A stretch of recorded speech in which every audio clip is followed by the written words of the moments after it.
Good morning, guys. I am finally planting tomatoes. So it's 7 something in the morning, I think, and it's already getting a little bit toasty on my back.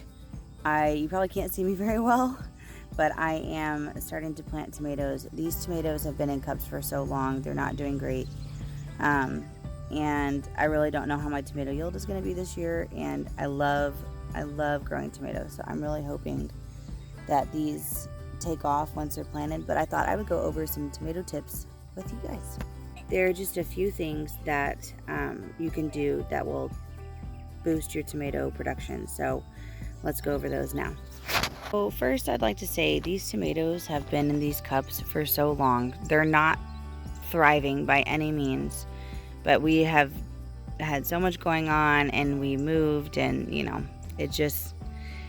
and then we moved over here to the garden site. There's just been a lot going on. So don't think like yours will probably be a lot bushier than this, but I'm gonna hope that they're gonna take off. Okay, so the first tip that I have is that you want to dig a really deep hole, much deeper than you would for other things like melons or I don't know, cucumbers, things like that. The reason being is that you want to remove the stems or the leaves all the way up to a certain point. I would say this is removed from here. Of course, this kind of happened naturally, but you can see where there were ones that were popped off. There are little hairs along here. I don't know if we can see them. And those will turn into roots. So the deeper you plant it, the more roots the tomato can put out. Thus, the healthier the plant. The next tip that I have is to put a raw egg underneath your tomato. Don't ask me why. This is something that I learned from Jess from Roots and Refuge, and I've pretty much done it ever since. Maybe the calcium, I don't know. But one of the things that I like to do is I don't just drop it in there. I put it in and then I crack it up a little bit and get it started, and then I plant the tomato over it.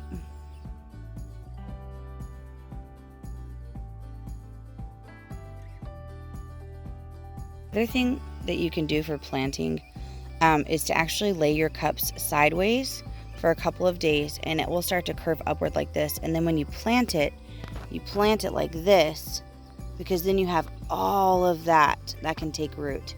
Now, normally I am planting in raised beds, so I've only grown tomatoes in the ground one other time, and it was not successful. But it was also my first time growing tomatoes at all, and that was in 2018. So I really hope this does better. The soil here is really lovely, and this used to be a cow pasture, so as you can imagine, lots of manure has been on this ground. But now I'm going to go over some of the things that will help your tomatoes once they are planted. The first thing being that tomatoes do not like to be watered from above. They are, you can see right here, they are susceptible to getting blight. So you want to keep their leaves as dry as possible, especially if you live in a humid climate. They're already going to be dealing with a lot of moisture.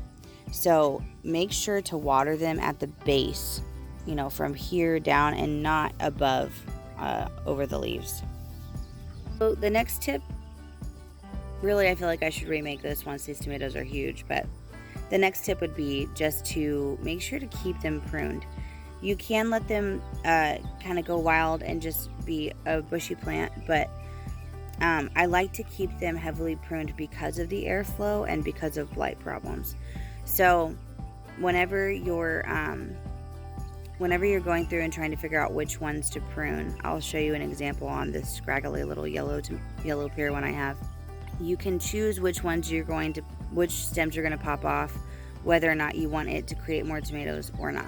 Okay, so obviously this one's already I'll probably take these just because they're already having some issues, but right here, you see how this is just a leafy stem, and then you have this one that's coming up in between it. This is called a sucker. This one will continue to grow and produce more tomatoes. This one will not.